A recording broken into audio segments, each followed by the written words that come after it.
Well, at least I can say Lorenzo Cain's back. Right about now, the Funk Soul Brother. Check it out now, the Funk Soul Brother. Right about now, the Funk Soul Brother. Check it out now, the Funk Soul Brother. Right about now, the Funk Soul Brother. Check it out now, the Funk Soul Brother. Right about now, the Funk Soul Brother. Right about now, about now, about now, about now. What's poppin', y'all? It's your man, Cloudboy Bales. Here was some breaking news today. Anyways, it's been tough to see Christian Yelich play this year because he's not 100%. He's dealing with the back problems. He's not hitting many home runs. He's not really hitting the ball that well. And it's just been hard to really see him. He wasn't himself. And now there's this more news that comes out. And I think this is a big reason, another big reason, why Yelich just hasn't been himself. So apparently a positive COVID test came out for Christian Yelich today. And this wasn't a false positive. They tested him twice, and he is deemed positive, which I think is unfortunate.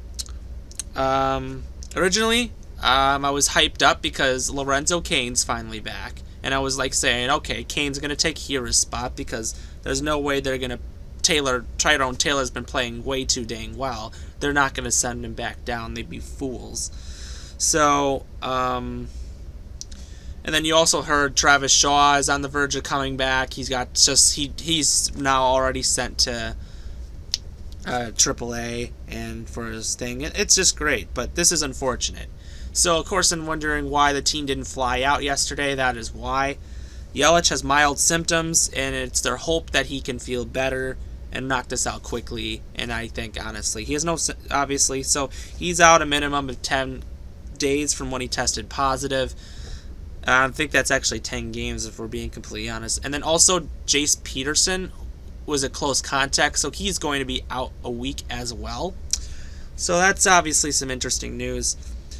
10 days, 7 days, and then Lorenzo Cain is going to finally come off the IL and start, as well as Pablo Reyes being called from AAA Nashville, as he has been called up plenty of times this year when Brewers have been getting injured or this thing. Also, an FYI, the whole entire team got the Johnson & Johnson vaccine, in case anybody was wondering. If there is part of the schedule that Yelich would miss, he should be back.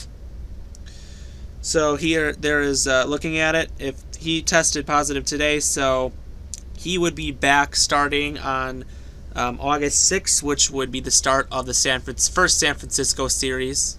We play Pittsburgh, Atlanta, and Pittsburgh again, so obviously Pittsburgh just traded away their best player, so honestly it's not a bad deal, but it's just an interesting thing, so that's just a thing that you can say. So, that's the best thing. Yelich being vaccinated also, is likely why he may have experienced mild symptoms, or nothing worse, and why he's not at 100%. That could be a big possible reasons. Medical experts have, guaranteed many times that, vaccines don't actually guarantee, not being infected in nearly all cases, because it's presentable. It prevents you from being hospitalized or dying. That's the point of it. I don't really want to talk about this much, but obviously there isn't really much I can say, but that's a big interest. Now, of course, you're going to probably be hearing a lot about the Brewers and the Packers because, I'm done talking about Bucks. There's nothing to talk about. I probably will make a video on draft day talking about our draft pick if we even have one, but that will be it. But there's the trade deadline, and that's a big deal. I mean, we got the Olympics going on. That's a big deal. And the Packers start training camp tomorrow. Obviously, I got to make another video right after this because I'm wearing my Packers gear because big news just came out of Green Bay that will happen pretty soon. We all heard Rodgers is back. But we also heard some more interesting news, and I'll obviously get to that on another video because that's another big issue. But obviously, I figured I'd talk about this because I just hope this was the reason why Yelich is slacking. I mean, a back injury and being fatigued because of COVID, I think, is a huge deal. And I hope, Yelich can come back from this and be himself, because honestly, that is what I miss more than anything. And it's crazy that we're in first place because of our pitching, and Yelich honestly hasn't been a big factor in this team at all. So honestly, if Yelich was actually being a big factor for this team, the fact is, that's what I'm saying. If Yelich actually was doing stuff with our team, with what we already have now, imagine if we actually had a healthy Yelich and himself. I'd say we have a way better record than what we have. And that's huge. And same thing, I mean, getting Kane back is going to be huge, because you got the defensive guy. JBJ just hasn't been himself, and so it's good that we finally get Kane back. I mean, I missed him absolutely more than ever. So there's really not much else to say. So anyways, more updates to come.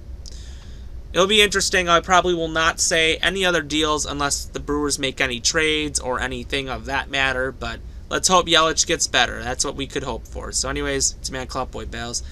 I'll be back. Obviously, you'll see another video pretty shortly because I have some other news to get to on the Packers side. So anyways, go Brewers. Let's hope we win some more games.